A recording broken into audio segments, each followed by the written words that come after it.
In the middle of a forest clearing, the ground suddenly begins to move, and a man's hand appears from there. And then the whole man, wrapped in plastic wrap. Tearing the wrapping off and looking around at his burial site, he screams in horror.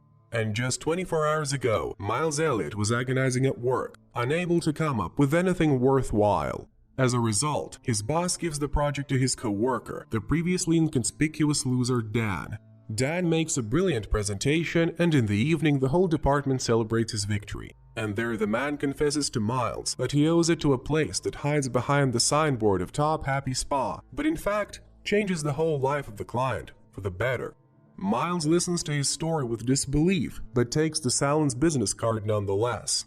When he arrives home, he swoops into his wife's table as usual and hears her voice from above, but by the time he gets to bed, the woman is already asleep, turned away.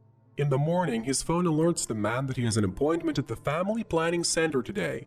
Upon learning that Miles is again putting off going to the clinic, his wife warns him that her patience is not infinite. So Miles dials the spa's phone, where he's given the address and the amount, $50,000.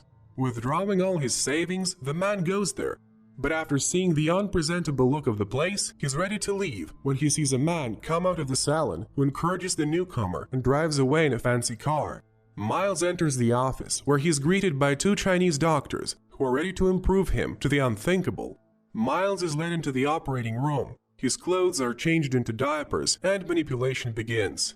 Suddenly something goes wrong. The Chinese swear nervously, while Miles quietly falls asleep on the table. Then he wakes up in the middle of the woods in a shallow grave.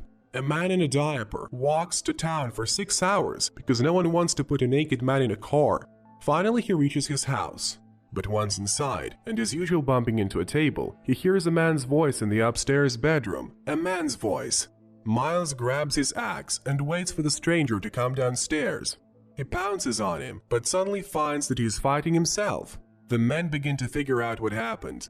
Miles 1 remembers falling asleep in the spa and waking up in his grave, and Miles 2 remembers waking up at the spa and going home. The men realize we have to go to the spa. On the way they try to catch each other's memories, but they are exactly the same. Once inside the salon, they learn there has been a terrible mix-up. Miles 1 had to die because his clone, Miles 2, has come to life instead. The men are at a loss. How are they to live now? To which the Chinese offer a discount if they bring the next customer. The action rolls back to when Miles 2 wakes up on the desk at the spa. He feels great and drives to the office, but on the way he comes to marvel at his surroundings. The man runs into a cornfield where he meets its owner.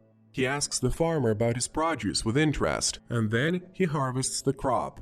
After receiving fruit and vegetables as payment, Miles still makes it to work and finds himself in a meeting where Dan is presenting a new project about cellular communication.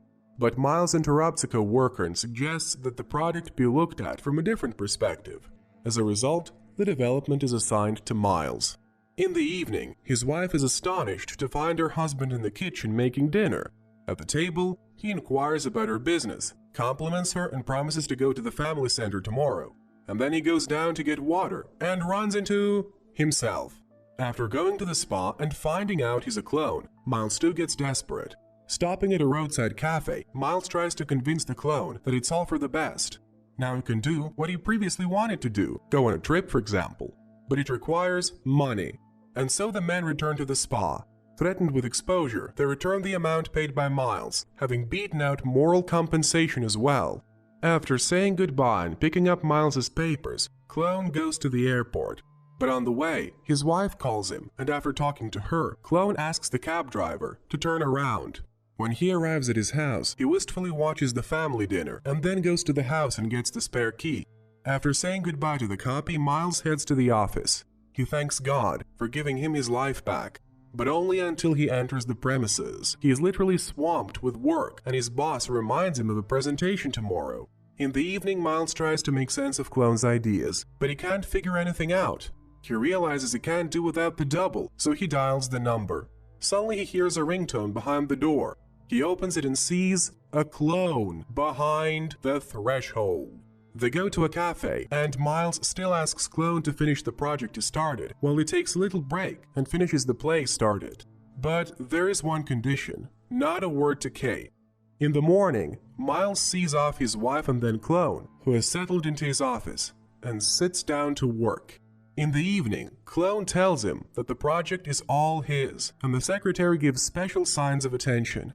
All the days that follow are repeated, until one day Miles has too much beer and can't go to a party thrown by his wife. So Clone goes instead. Miles spends the entire evening watching his doppelganger tell funny stories he was once good at, and sees the eyes Kate looks at him. When the evening is over, Clone and Kate go up to the bedroom, Miles switches places with the doppelganger, and the night's pleasures go to the lawful husband. The next morning, Miles goes to visit his half-sister and learns that Clone has already been here, met a woman, and really liked her. When he returns home, he finds his play redone. He expresses indignation to Clone, but he reminds him that his story belongs to him, too. Enraged, Miles takes up the project. In the morning, he goes to present it to the client, but he can't dazzle with an explanation, so he simply offers to watch the presentation. The customer approves of his idea and advises him to stick with the lie until the end. The manager announces a superstar party, and Miles goes to the restaurant. But on the way he notices a stakeout, and when he tries to find out who is following him, he gets his car damaged. Miles arrives at the restaurant and sees his clone with Kate in his arms among his colleagues. And coming up close, he finishes the story. The action jumps to the moment when the husband goes to bed with Kate, and Clone agonizes all night because he feels like a married man who's been cheated on by his wife. That's when he rewrites Miles's play. Later, he leaves the study when the spouses are no longer home, but at that moment, Kate returns.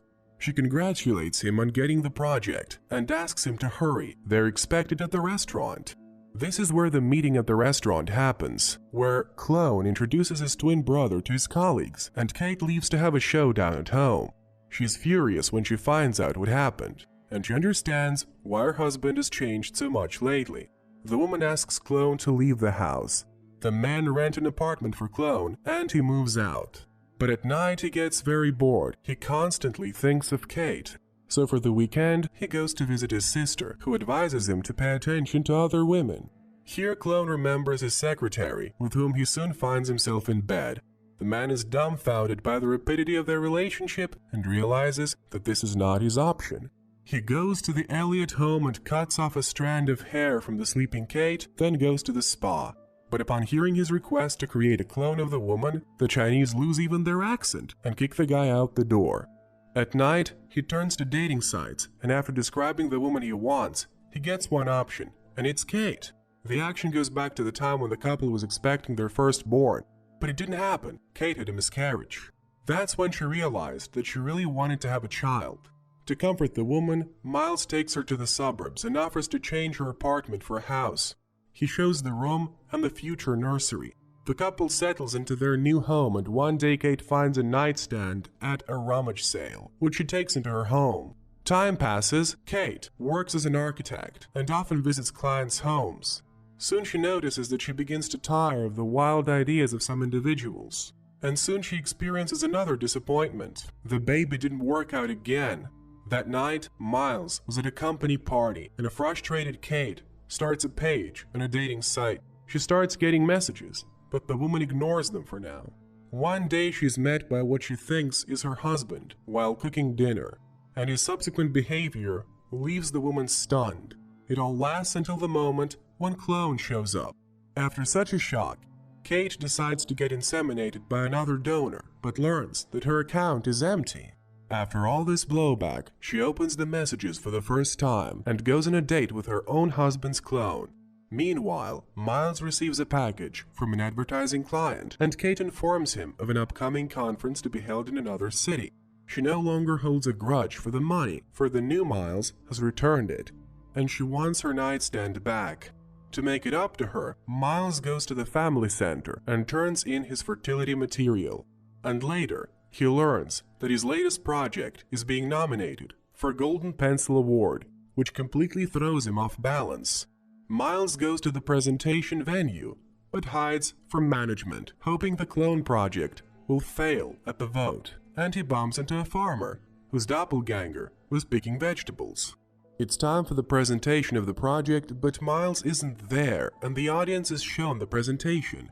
A discussion ensues, from which it becomes clear that the project is failing. This is when Miles realizes that his work may be X. He ponders how to rectify the situation, and in the meantime, he looks at an advertising project about a chicken farm. Then he rushes to the bar, where the residents of the country are having a recess to discuss the project, and amuses everyone with stories from the life of his grandfather, the farmer. And at the same time, he drowns the competitors' ads. In a vote, the clone project wins.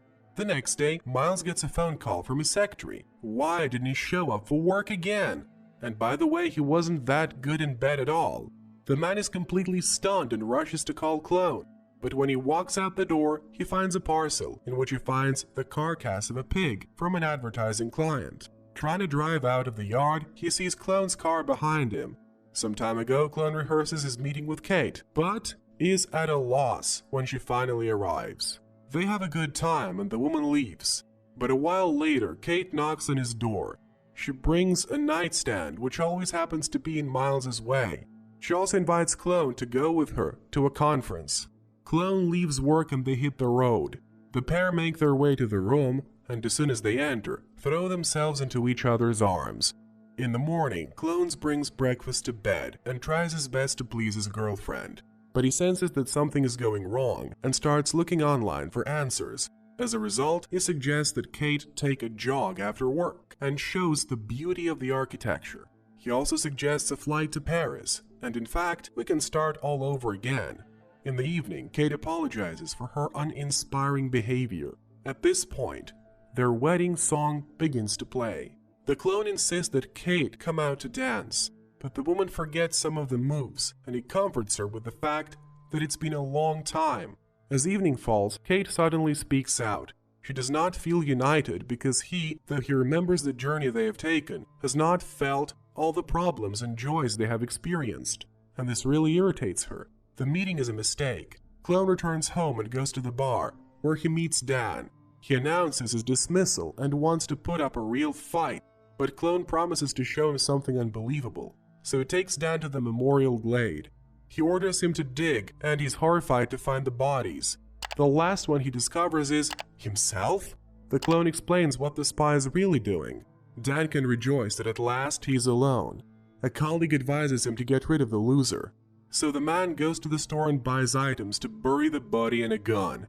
Then he drives to Miles's house, where he sees the man being pushed into a van and taken away. Lucky Clone goes to the house, where he tries to become like Miles.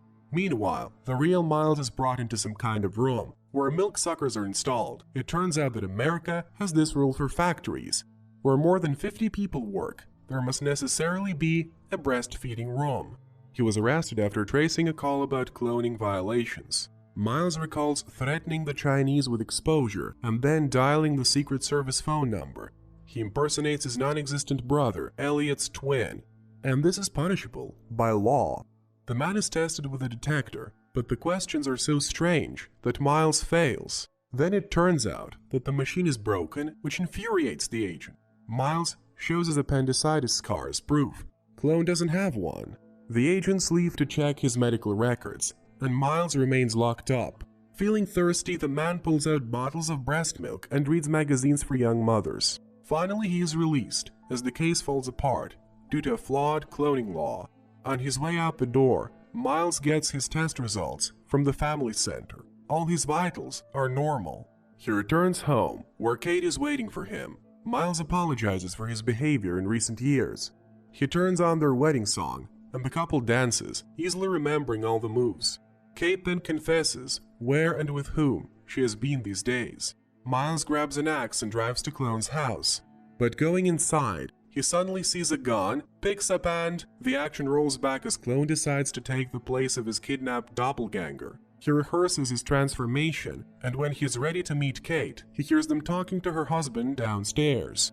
Then he watches the couple dance deftly. A frustrated Clone slips out of the house. Back in the apartment, he tries to kill himself with the gun he bought, but he lacks the resolve. At this point, a call comes in from Miles. Clone realizes here's a chance to die at the hands of another man. He leaves the gun on the nightstand. Miles enters and grabs it and points at Clone's chest. But he doesn't dare shoot either. The men get into a fight, smashing everyone around them. Miles stumbles over the bollard again and smashes it with the axe. Then he hands it to Clone to finish the job. When all that's left of the bollard is debris, Clone provokes Miles and he grabs a pillow and strangles the doppelganger. But realizing Clone is not breathing, he pumps him out. Lying on the floor, the men apologize to each other. That's when Kate enters the room. She realizes she's staying with Miles. But more importantly, she's pregnant.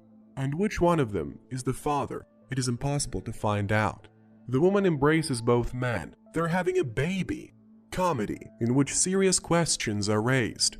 Except that someone has to show up to show their own faults.